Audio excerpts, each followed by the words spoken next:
Part 4, Articulating Ambiguous Loss, directly engages the unique challenges of voicing and validating more abstract, subtle, and pervasive losses associated with the death of a pet, as well as a vast domain of unwelcome life transitions that lack the clarity and recognition of bereavement. Part 5, Practicing Self-Care, offers a first-of-its-kind Internet compendium of evidence-informed practices,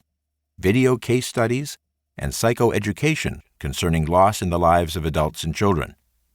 It further includes chapters for both clients and therapists to assist both in discriminating grief from depression and attending resourcefully to the needs implicit in both experiences, as well as using yoga, dance, and movement as means of self-healing. Part 6, Fostering Compassion,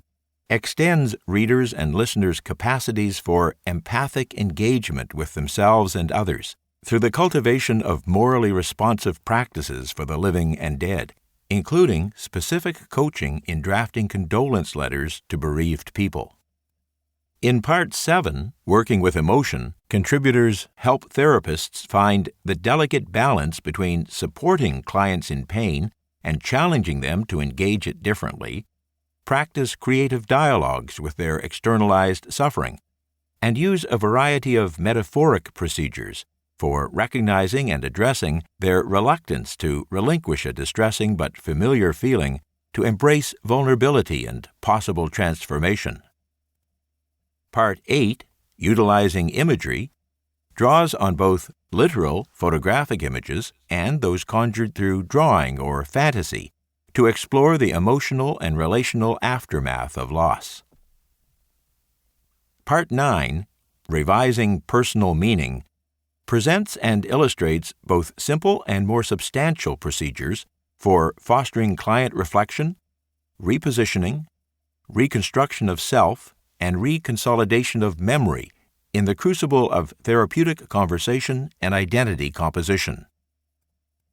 Part 10, Reaffirming Attachment, opens with a comprehensive conceptualization of the transition cycle, integrating the essential phases of attachment, loss, and meaning reconstruction that underpin our lives, and goes on to offer numerous practical tools for honoring the difficulties posed by grief, surmounting them, and constructing new connections with the deceased and others.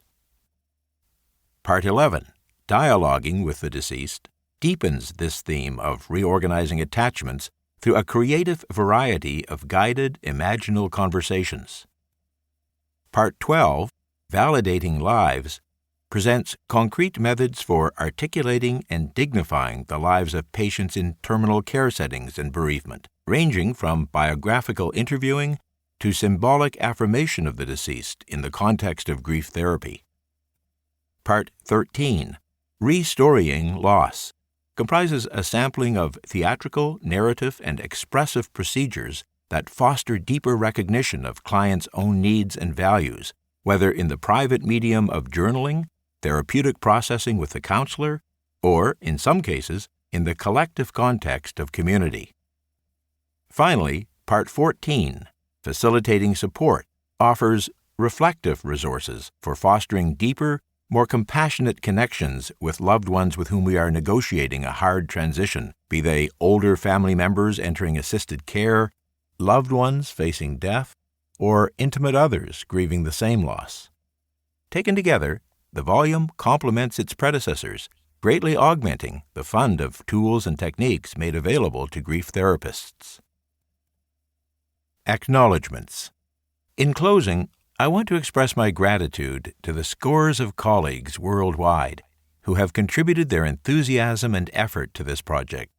particularly the frontline workers in the fields of psychotherapy, counseling, coaching, and the expressive arts, who are often given little opportunity to share the intelligent and inspired practices that inform their work with clients.